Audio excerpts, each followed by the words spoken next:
এগৰাকী অৱসৰপ্ৰাপ্ত আৰক্ষী বিষয়াৰ কৰ্মই এতিয়া পুলকিত কৰিছে সকলোকে।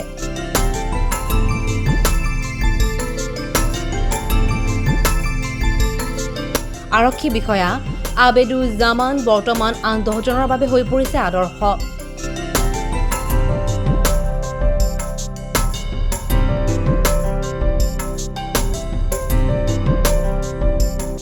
নেমু টেঙা কৃষিৰ জৰিয়তে কৃষি বিপ্লৱৰ সূচনা। কথাৰে নহয় কামেৰে বজাৰ দখল কৰাৰ লক্ষ্য অৱসৰপ্ৰাপ্ত আৰক্ষী বিষয়াগৰাকীৰ।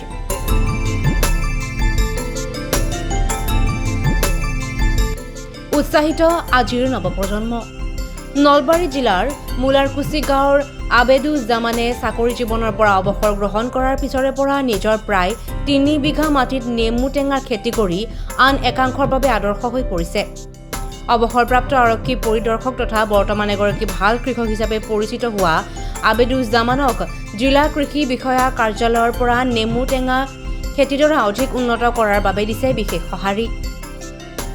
গঠনমূলক পৰামৰ্শ দিয়াৰ উপৰি শেহতীয়াকৈ চেলো পাম্প, স্প্ৰে মেচিন আদি প্ৰদান কৰিছে। উল্লেখযোগ্য যে এইগৰাকী আৰক্ষী বিষয়া আবেদুজ্জামান আছিল এজন সুদক্ষ আৰু অতি সাহসী আৰক্ষী পৰিদৰ্শক। আনহাতে শেহতীয়াভাৱে ৰাজ্য চৰকাৰে নেমু টেঙাক ৰাজ্যিক ফল হিচাপে ঘোষণা কৰাৰ পিছত মুখ্যমন্ত্ৰী ডক্টৰ হিমন্ত বিশ্ব শৰ্মাক ধন্যবাদ জ্ঞাপন কৰিছে কৃষক আবেদুজ্জামানে।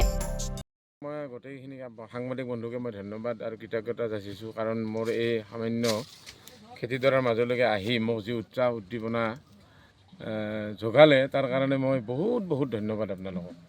মই ইয়াত লগাইছোঁ প্ৰায় 70-80 জোপামান কাজি টেঙা লগাইছোঁ, তামোল লগাইছোঁ। ইয়াৰ আগত মোৰ কল আছিলে, কলো মানে 3টা জাতিৰে কল আছিল, আঠিয়া আছিল, মনোহৰ আছিল আৰু পুৰা কল আছিল অলপ, যিটো কাঁচকল বুলি কয়। কিন্তু আপুনি খেতি কৰিছে কাজি টেঙাৰ, কিন্তু ইতিমধ্যে ৰাজ্য চৰকাৰে যে কাজি টেঙা কাজি টেঙাটো মই বিৰাট আনন্দিত। বৰ্তমান জাতীয় ফল হিচাপে তাক ঘোষণা কৰিলে, ৰাজ্যিক ফল হিচাপে মানে বিৰাট মানে মই লাভান্বিত এতিয়া বৰ্তমান। এই আমাৰ অসমৰ মাননীয় আমাৰ মন্ত্ৰী আমাৰ পাটোৱাৰী ছাৰে, আমাৰ মুখ্যমন্ত্ৰী ছাৰৰ হেৰিত যিটো মানে আমাৰ ৰাষ্ট্ৰীয় জাতীয় ফল হিচাপে ঘোষণা কৰিলে তাৰ কাৰণে মই বহুত মানে আনন্দিত। কেনেকুৱা অনুভৱ খেতিত সোমাই পেলাই? খেতি মানে মই বিৰাট ভাল পাওঁ আগৰ পৰা। মই খেতিয়কৰে ল'ৰা, গতিকে মই চাকৰিৰ পৰা যেতিয়া অৱসৰ লওঁ তাৰ পিছতে মানে মই বিভিন্ন ধৰণৰ এনেকুৱা মানে আলু, শাক পাচলি বজাৰত উলিয়াও মই নিজে লৈ যাওঁ। নিজে নি পেলাই মই হেৰি নকৰোঁ, মই মানে এইটো খুচুৰা পাইকাৰী দৰত মই দি দিওঁ। নলবাৰীৰ পৰা মেৰাজুল হুছেইন কাজিৰ ৰিপৰ্ট, DA 365।